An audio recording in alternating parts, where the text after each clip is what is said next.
In a world where entertainment is viewed as mindless diversion, only good for momentary distraction, one podcast has taken a stand, thoughtfully engaging the art of our day, dissecting the narrative, and pointing the people back to the greatest storyteller of all. You are about to enter a new world, and you will never view entertainment in the same way again. This is Popcorn Theology.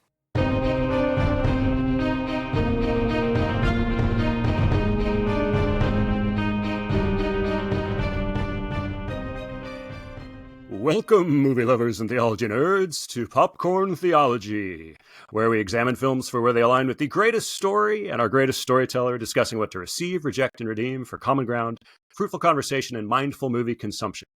I am James, and this is another in our series of In the Lobby discussions.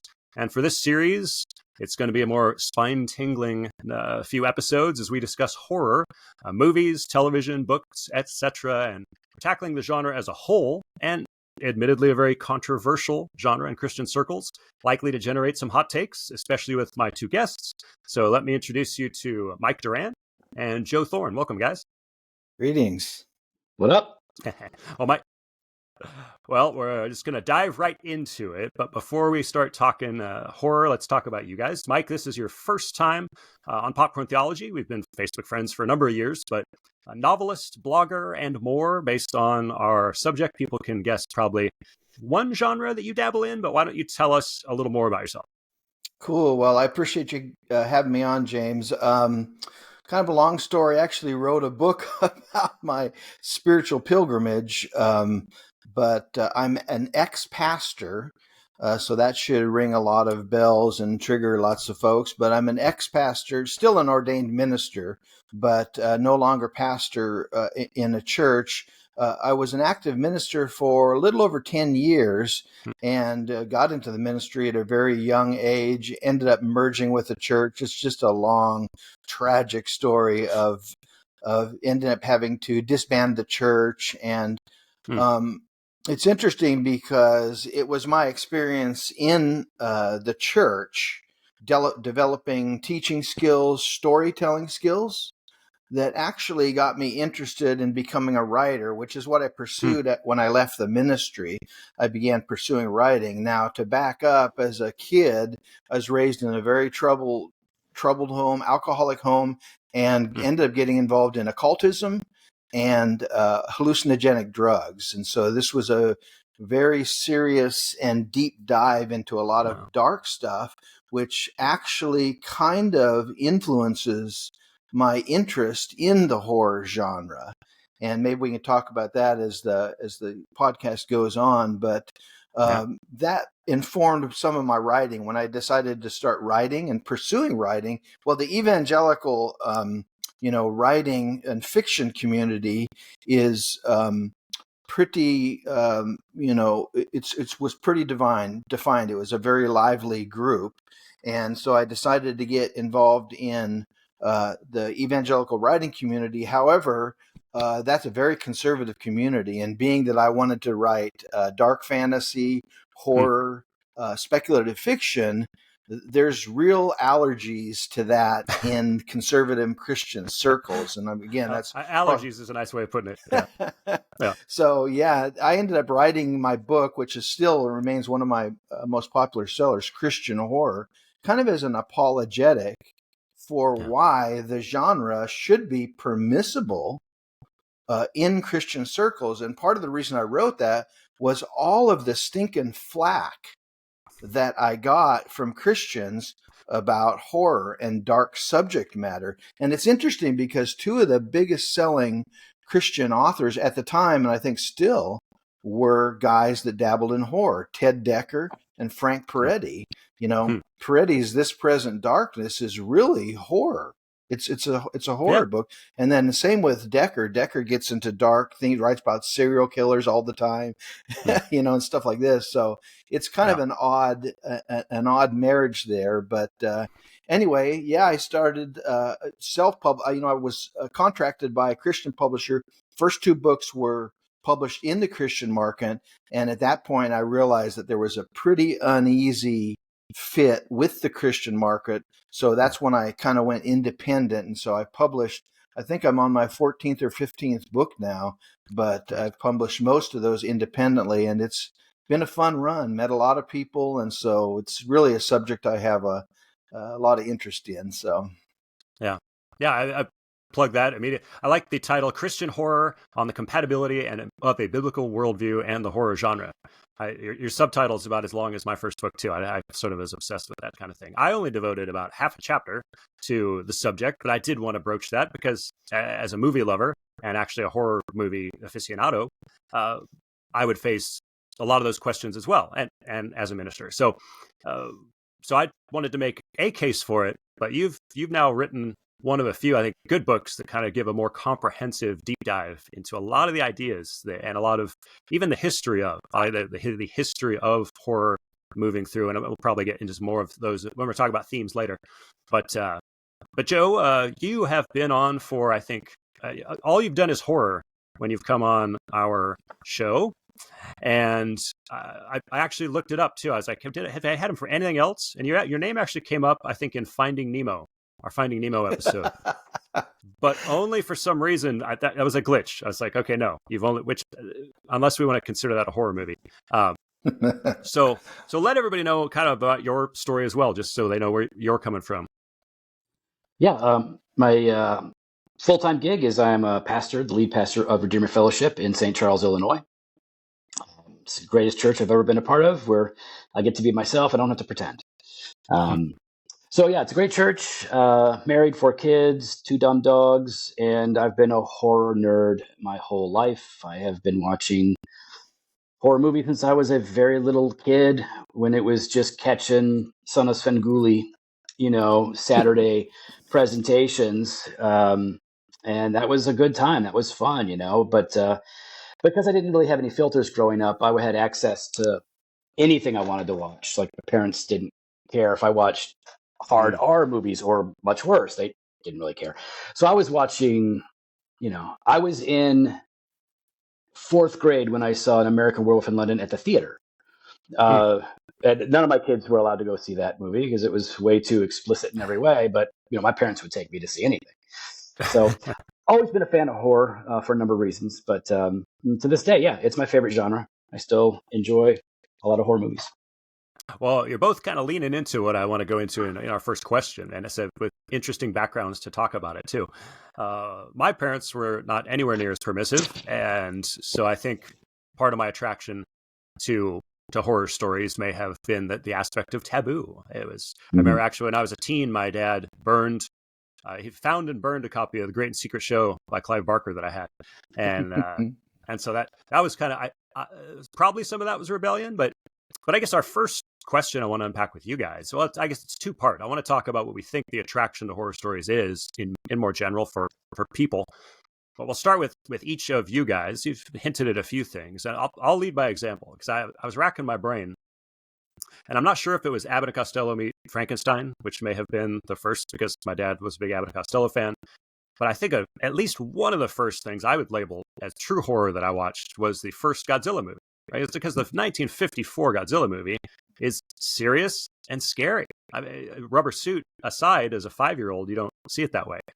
And that was followed by TV shows like Twilight Zone, The Outer Limits, that would frequently kind of tread into that was more all ages horror, and oftentimes the horror of ideas, which honestly is my favorite kind. But Godzilla, I think, hit me with kind of a fear and wonder. This massive engine of destruction, like force of nature, like. Honestly, I look back now, it's like the Leviathan in the book of Job that God uses as an example to humble us mere mortals, right? It's this relatively godlike force that can destroy. And I think couple that with later movies where then we have Godzilla, now we have a MonsterVerse where he's a protector of man. So you have this, I could stomp you, but maybe I'll protect he protects Tokyo at least. He's adopted him as his people or his pets. And I think in some ways, it's like, well, that fear and wonder isn't even to something horrific. It actually could be likened to the fear of God. So I think my initial attraction was very innocent. But like I said, as a teenager, I got into Clive Barker and other things is kind of, I'm sure it was a form of teen rebellion, watching horror movies with friends my parents didn't like. And so there was a form of that attraction. I was rebelling against my parents and against my faith for about a decade, 15 to 25. And so I do see dual or dueling attractions in me. So I'm curious what you guys find in yourselves as you think back about the immersion. Mike, what do you recall? Oh, gosh. Well, as I mentioned in the intro, I had a really troubled childhood. Watching movies and reading, I read a lot of comic books, weird tales, creepy, all those things cut my teeth on. And part of it was an escape from a very dysfunctional home. Okay. But along the way, I encountered a lot of occultism. And so I was raised as a Catholic, but that really, I was never really a believer, and my parents were not really practicing. So a lot of the occult influences, they were never really cordoned or defined by healthy theology or healthy teaching on discernment. You know what I mean? So I was kind of at my own. For instance, at a very young age, I had one of my Catholic relatives, and I hope this doesn't indict or seem to indict all Catholics, but I had one of my Catholic relatives give me a Ouija board and teach me how to use the Ouija board. Now, for them, they taught me allegedly how to summon good spirits and not evil spirits with the Ouija board.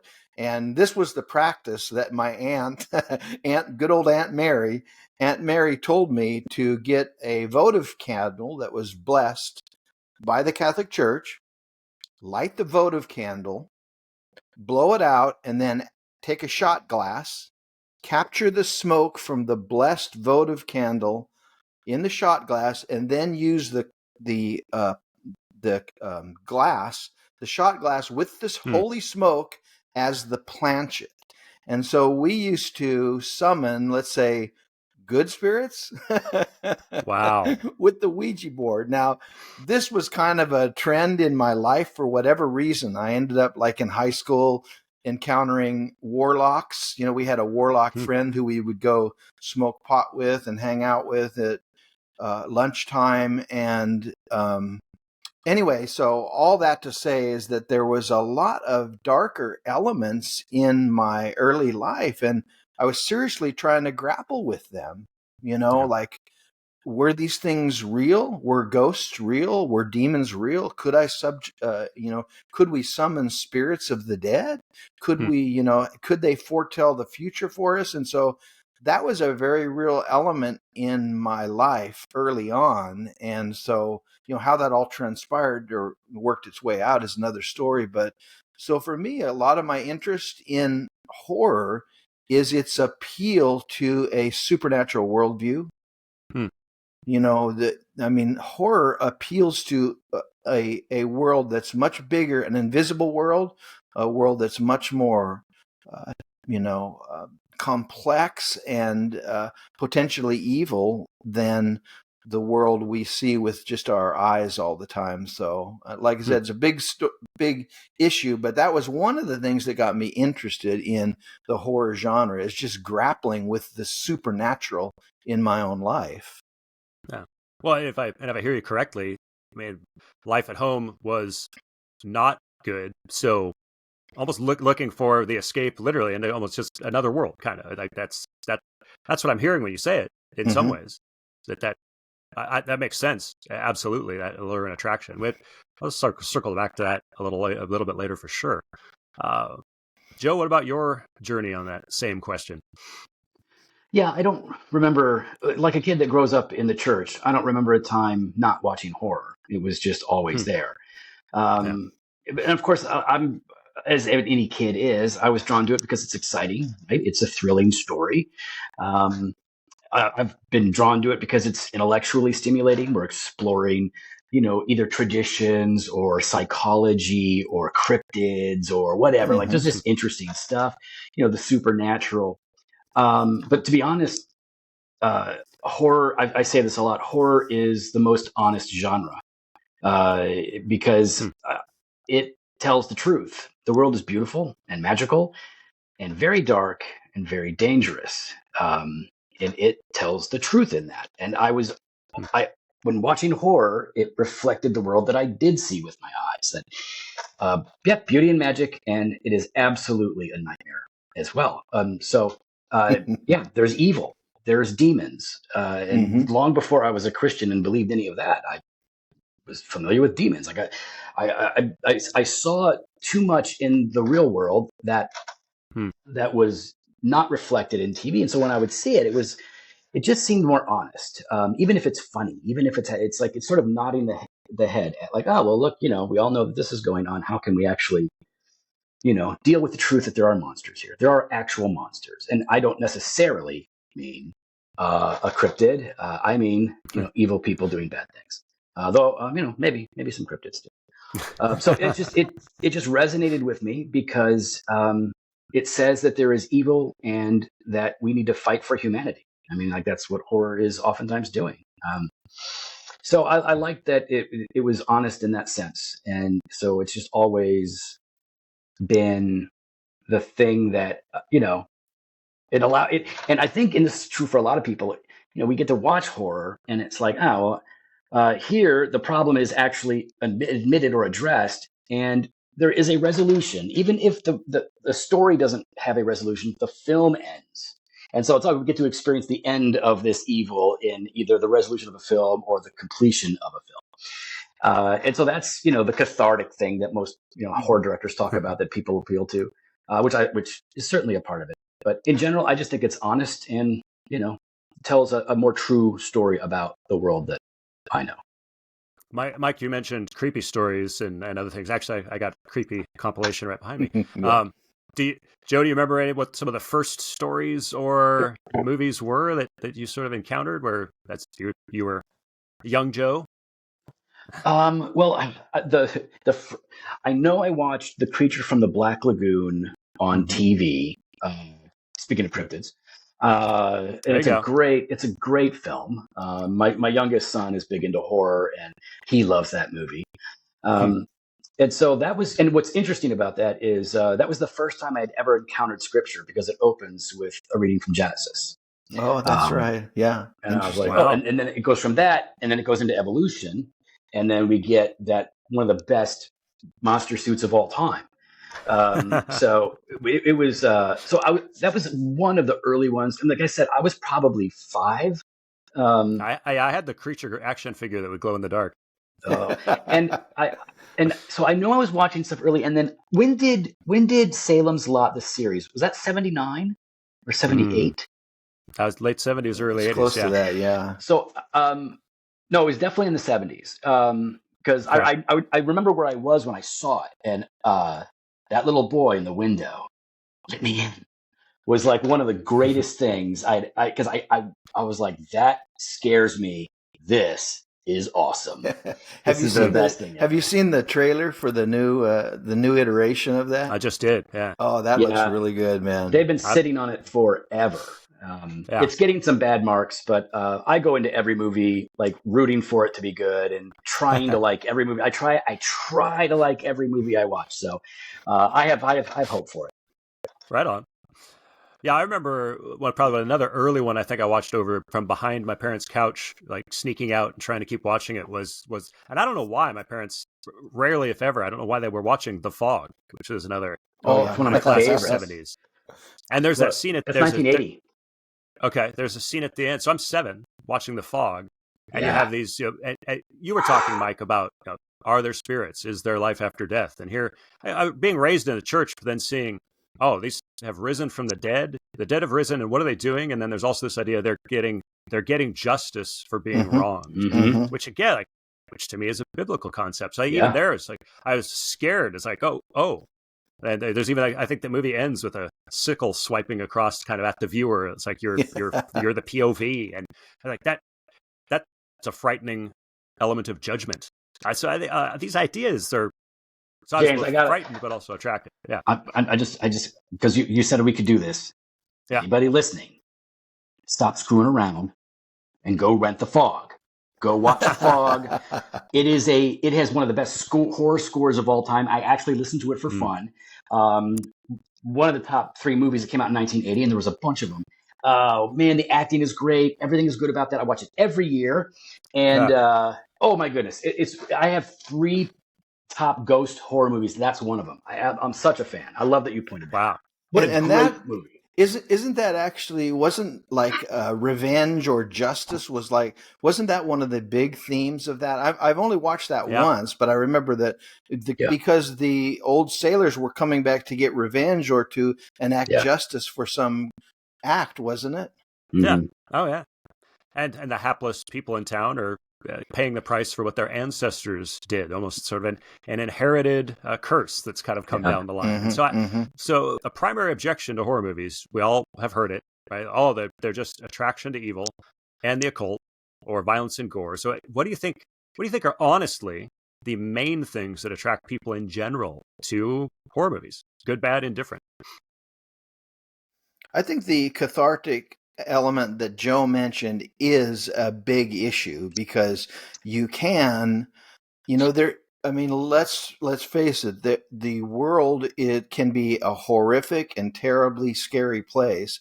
And there's kind of a threshold that we reach psychologically where you either try to cordon yourself off from experiencing any, evil or darkness, or you dive into it with the intention to try to handle this or fight this. It's like G.K. Chesterton mentioned about the dragons. It's like the dragons are out there. They're real. And there's the transition where we go from hiding about them or pretending they're not there to actually fighting them. We become St. George. And I think there's a sense with horror movies that there's a catharsis, but there's also an identification. We are in an evil world. We battle all kinds of terrible elements, and we want to be able to have the spine, the courage, the fortitude to be able to deal with those things. So if in effect then, where we identify with the final girl or the survivor, we've either defeated it or survived it and endured it. So we leave the theater kind of feeling, but for the grace of God go I. We survived like the central character. Is that, or when you finish the novel, like you're in the seat of that person who overcame. Is that James? One of my sons is a respiratory therapist, but before he became a respiratory therapist, he was an EMT, and so for several years he drove an ambulance and worked with a paramedic. I was worried about him, you guys, all during that time because EMTs, paramedics, they see some terrible, terrible stuff. And he did. And so I would call him, every week or so, and we would talk about the stuff that he's seen. And he saw beheadings, he saw dismemberments, things like that are just incredibly graphic that the average person wants to turn and run from. And we kind of processed it together. We got to the point where we would talk about the physical, not to be gross, but we'd talk about the physical elements of it. When you come upon a car scene and someone's had both legs severed, you don't have the luxury, guys, to close your eyes and run away. You're the guy there to treat them.